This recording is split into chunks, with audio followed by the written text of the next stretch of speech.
ദൈവനാമം വാഴ്ത്തപ്പെടുമാറാകട്ടെ.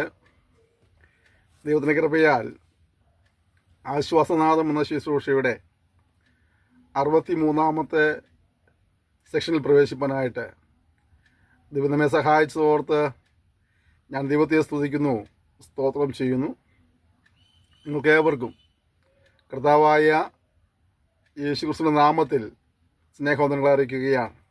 നിങ്ങൾ നൽകുന്ന പ്രോത്സാഹനം, പ്രാർത്ഥനയുടെ പിൻബലം, സഹായ സഹകരണങ്ങളിൽ നന്ദി പറയുന്നു. ദൈവം നിങ്ങളെല്ലാവരെയും ധാരാളമായി അനുഗ്രഹിക്കുമാറാകട്ടെ. നമ്മൾ ഇന്ന് ചിന്തിക്കുന്ന വചനം മത്തായിയുടെ സുവിശേഷം 1-ാം അധ്യായം 22-ാം വചനമാണ്. നമുക്ക് വളരെ സുപരിചിതമുള്ളതും പലർക്കും കാണാപ്പാടെ അറിയാവുന്നൊരു വാക്യമായതുകൊണ്ട്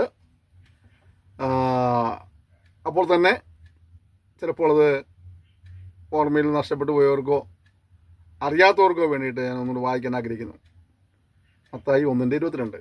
കന്യക ഗർഭിണിയായി ഒരു മകനെ പ്രസവിക്കും, ദൈവം നമ്മോട് കൂടെ എന്നർത്ഥമുള്ള ഇമ്മാനുവേൽ എന്ന് പേർ വിളിക്കും. കർത്താവായ യേശുക്രിസ്തുവിൻ്റെ ജനനത്തോടുള്ള ബന്ധത്തിൽ ദൈവത്തിൻ്റെ പരിശുദ്ധാത്മാവ് യെശയ്യാ പ്രവാചകൻ മുഖാന്തരം അരുളി ചെയ്ത വചനത്തെ കോട്ട് ചെയ്തുകൊണ്ട് ഇവിടെ പ്രതിപാദിക്കുന്നതാണ്. കന്യക ഗർഭിണിയായ ഒരു മകനെ പ്രസവിക്കും, ദൈവം നമ്മോട് കൂടെ എന്ന അർത്ഥമുള്ള ഇമ്മാനുവേൽ എന്ന് പേർ വിളിക്കും. അപ്പോൾ കർത്താവിൻ്റെ പേരിൻ്റെ അർത്ഥം എന്തുവാ? ദൈവം നമ്മോട് കൂടെ എന്നാണ്. ആഹാ, നമ്മുടെ കൂടെ ഒരു ശ്രേഷ്ഠ വ്യക്തി ഉണ്ടെങ്കിൽ നമ്മുടെ യാത്ര സുഖകരമാണ്, അല്ലേ? സകലത്തിൻ്റെ സൃഷ്ടാവും ഉടയവനും പരിപാലകനുമായ കർത്താവിനോട് കൂടെ ഉണ്ടെങ്കിലോ,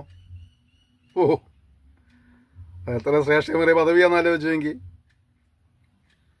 ലോകത്തിലെ ഏതെങ്കിലും ഒരു ശ്രേഷ്ഠ വ്യക്തി നമ്മുടെ കൂടെ ഉണ്ടെങ്കിൽ നമുക്ക് ഇത്ര സന്തോഷമൊക്കെ ഉണ്ടെങ്കിലേ, ഈ സകലത്തിലെയും സൃഷ്ടാവും ഉടയവനും പരിപാലകനുമായ ദൈവം നമ്മുടെ കൂടെ ഉണ്ടെന്ന് പറഞ്ഞാൽ എത്ര ശ്രേഷ്ഠമേറിയ അനുഭവമാണ്, അല്ലേ? ഈ ദൈവം നമ്മുടെ കൂടെ ഉണ്ടെങ്കിലുള്ള ഗുണം എന്തുവാ? അത് ചിന്തിച്ച്.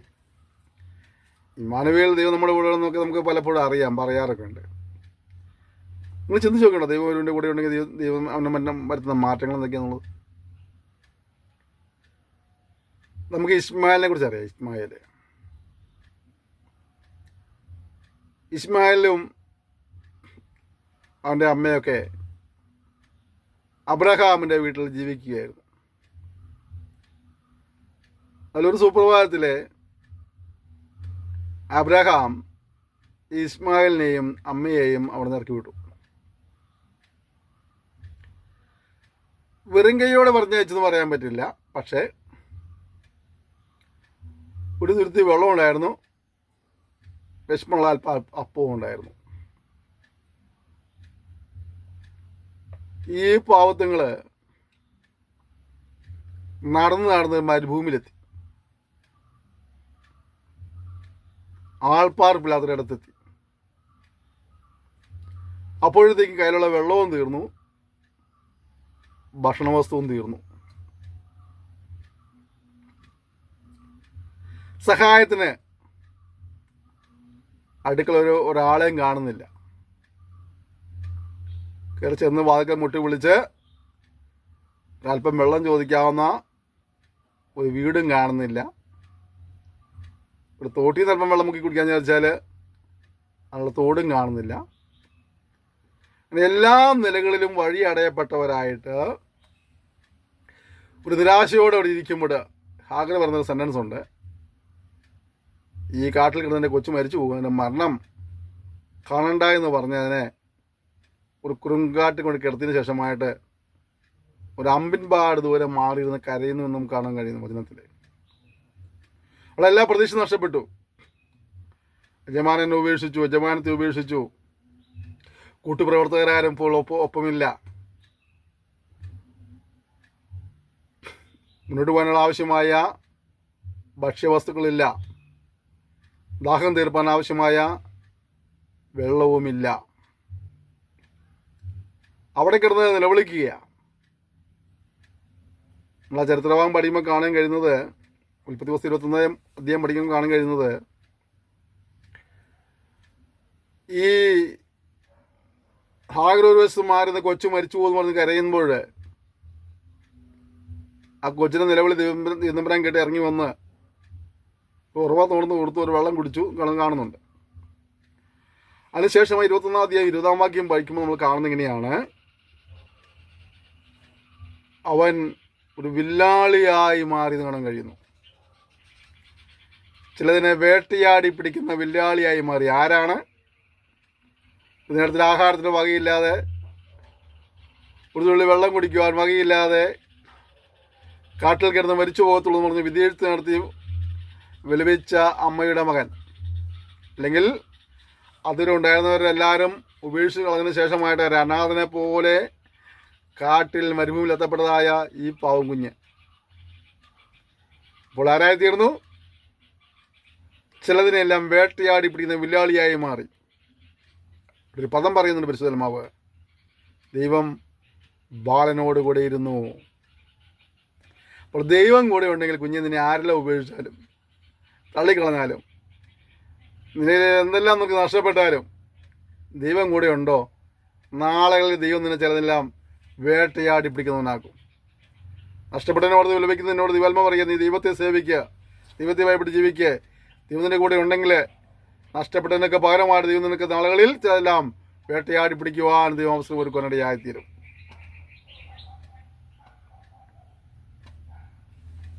നാം ദൈവത്തെ ഭയപ്പെട്ട് ജീവിക്കുകയാണ്. ദൈവം നമ്മുടെ കൂടെ ഉണ്ടെങ്കിൽ പ്രഭുക്കന്മാർ, നമ്മേക്കാൾ ശക്തന്മാരായ ആളുകൾ പോലും നമ്മളെ സഹായം അഭ്യർത്ഥിക്കും. നമ്മൾ ഉൽപ്പത്തി 21-29 കാണുന്നുണ്ട്. ഉൽപ്പത്തി 28-15 പഠിക്കുമ്പോൾ ദൈവത്തിൻ്റെ പരിപാലനവും വാഗ്ദത്ത നിവൃത്തി അനുഭവിക്കാനിടയായിത്തീരും. ദൈവം കൂടെ ഉണ്ടെങ്കിൽ ദൈവത്തിൻ്റെ സംരക്ഷണം അനുഭവിക്കാൻ കഴിയും. വഞ്ചിത വാഗ്ദത്ത നിവൃത്തി കാണാനിടയായിത്തീരും. അപ്പോസ്തല പ്രവൃത്തി 7-ാം അധ്യായം പഠിക്കുമ്പോൾ അതിന് 9-10 വാക്യങ്ങൾ യോസേപ്പിന്റെ ചരിത്രത്തെ കോട്ട് ചെയ്തുകൊണ്ട് സ്തെഫാനോസ് പറഞ്ഞ കാര്യമുണ്ട്. ദൈവം സങ്കടങ്ങളിൽ നിന്ന് വിടുവിക്കുന്നവനാണെന്ന്. ദൈവം ആരാണ്? സങ്കടങ്ങളിൽ നിന്ന് വിടുവിക്കും. അപ്പോൾ ദൈവം കൂടെ ഉണ്ടോ, സങ്കടങ്ങളിലൊക്കെ ഒരു മാറ്റം ഉണ്ടാകും. കുഞ്ഞെ വേദനിക്കുന്ന, നിരാശപ്പെടുന്ന, നെടുവേർപ്പെടുന്ന ആ വിഷയങ്ങൾക്കൊക്കെ ദൈവത്താൽ ഒരു മാറ്റമുണ്ടാകും, ദൈവത്താൽ ഒരു ഉയർച്ച ഉണ്ടാകും. ദൈവന്മാരാണ് അവൻ നമ്മുടെ കൂടെ ഉണ്ടെങ്കിൽ അവൻ സങ്കടങ്ങളിൽ നിന്ന് വിടുവിക്കുന്ന ദൈവമാണ്. ആ 7-ാം അധ്യായത്തിൻ്റെ 10-ാം വാക്യം, അപ്പോസ്തല പ്രവൃത്തി 7-10 വായിക്കുമ്പോൾ നമ്മെ ചില നന്മകൾക്ക് ദൈവം അധിപതിയാക്കും. യോസേഫിൻ്റെ കൂടെ ദൈവം ഉണ്ടായിരുന്നതിൻ്റെ പേരിൽ യോസേഫിൻ്റെ സങ്കടം ദൈവം അവനെ വിടുവിപ്പേണ്ടയായി തീർന്നു. അവന് ചില നന്മകൾക്ക് ദൈവനെ അധിപതിയാക്കി മാറ്റി. കണ്ടോ? അപ്പോൾ ദൈവം കൂടെ ഉണ്ടാകുക, ദൈവത്തോട് ഒരുമിച്ച് നടക്കുക എന്നുള്ള നമ്മുടെ ഉത്തരവാദിത്തം. ദൈവം നമ്മുടെ അടുത്തേക്ക് വരുമ്പോഴും നമ്മളിറങ്ങി ഓടരുത്. ദൈവം നമ്മെ സ്നേഹിക്കുകയും കരുതുകയും സംരക്ഷണം ചെയ്യുന്നവനാണ്. അതുകൊണ്ട് തന്നെ ദൈവത്തോടുള്ള നിരന്തരമായൊരു കൂട്ടായ്മ ബന്ധം നമുക്കുണ്ടായിരിക്കണം. യോശുവയുടെ പുസ്തകം 1-ാം അധ്യായം പഠിക്കുമ്പോൾ ഞാൻ ദൈവിക പ്രമാണങ്ങളോട് ചേർന്ന് നിൽക്കുന്നെങ്കിൽ നമ്മുടെ നേരെ ഒരു ശത്രുവും നിവൃത്തി നിൽക്കില്ല എന്നും അവൻ നമ്മെ ജയിക്കില്ല എന്നും കാണാൻ കഴിയുന്നുണ്ട്. മറുവശം എന്താണ്? നാം ദൈവത്തെ ഭയപ്പെടാതെയും അനുസരിക്കാതെയും പോയാൽ നമുക്ക് പരാജയം മാത്രമായിരിക്കും നമ്മൾ മനസ്സിലാക്കണം. അപ്പോൾ ദൈവത്തെ മുൻനിർത്തി ജീവിക്കുക, ദൈവം നമ്മുടെ കൂടെ ഉണ്ടായിരിക്കണം, ദൈവത്തോട് ചേർന്ന് നടപ്പാനിടയായിത്തീരും. ഹാനോക്ക് ദൈവത്തോട് ചേർന്ന് നടന്നു, ദൈവത്തോടൊപ്പം നടന്നു. അപ്പോൾ നമ്മൾ ചിലർ പറയാമല്ലേ, ഓ ഇന്നലപ്പം അവൻ്റെ കൂട്ടുന്നു ചോദിക്കുമ്പോൾ പറയാം, ഓ അവൻ്റെ കൂട്ടിടാൻ പറ്റില്ല. എന്താ കാരണം? ഇവനെ ഇഷ്ടപ്പെടാത്ത പല കാര്യങ്ങളും ചെയ്യുന്നതിൻ്റെ പേരില്ല.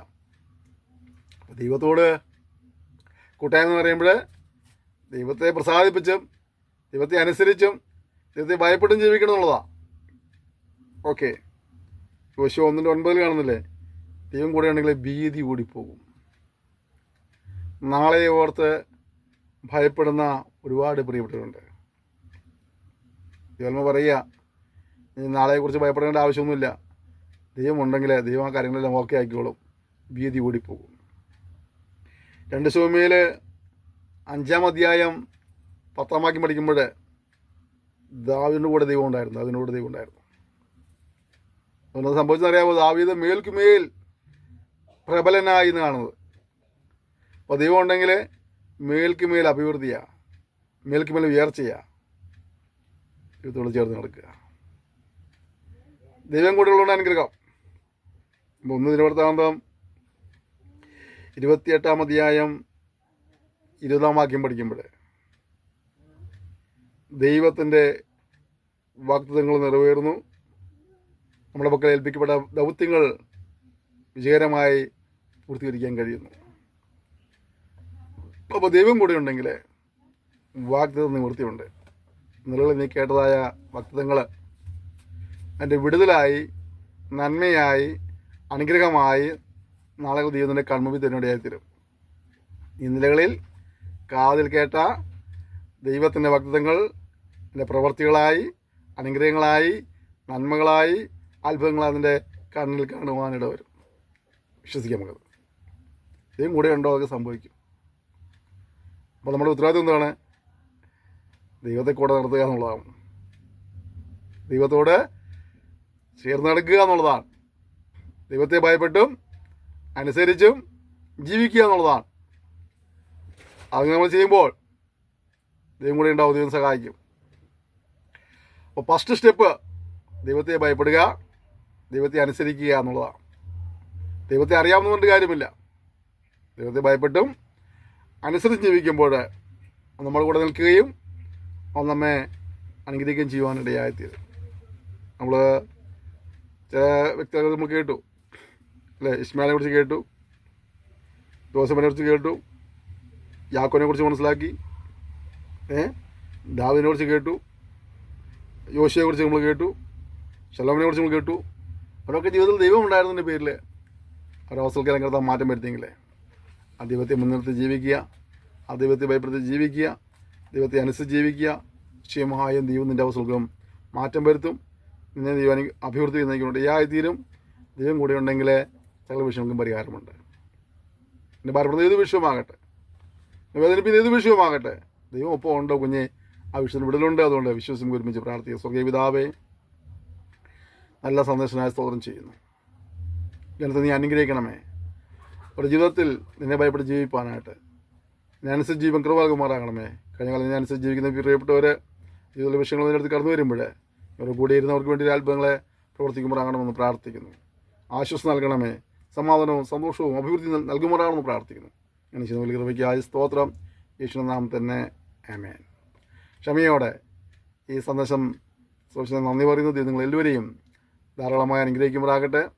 അടുത്ത ഒരു താമസം അടുത്ത സെക്ഷനിൽ വീണ്ടും കാണാം. ശുശ്രൂഷ കൊടുത്ത് പ്രാർത്ഥിക്കുക, സന്ദേശങ്ങൾ പങ്കുവയ്ക്കുക, മറ്റുള്ളവർക്ക് ആശ്വാസമാകാനായിട്ട് അനുഗ്രഹമാകാനും പങ്കുവയ്ക്കുക. ഒപ്പം യൂട്യൂബിൽ കാണുന്നവർക്ക് ആ ചാനലിൽ നിന്ന് സബ്സ്ക്രൈബ് ചെയ്യുക, ഭയങ്കര പ്രോത്സാഹനത്തിനായിട്ട്. ആവോളം സന്ദേശങ്ങൾ ഫേസ്ബുക്കിൽ കാണുന്ന സന്ദേശം ഷെയർ ചെയ്യുക. നിങ്ങൾ ലൈക്ക് അടിച്ചില്ലെങ്കിലും കുഴപ്പമില്ല, ഒന്ന് ഷെയർ ചെയ്തേക്കണം. മറ്റുള്ളവർ കാണട്ടെ, മറ്റുള്ളവർ കേൾക്കട്ടെ.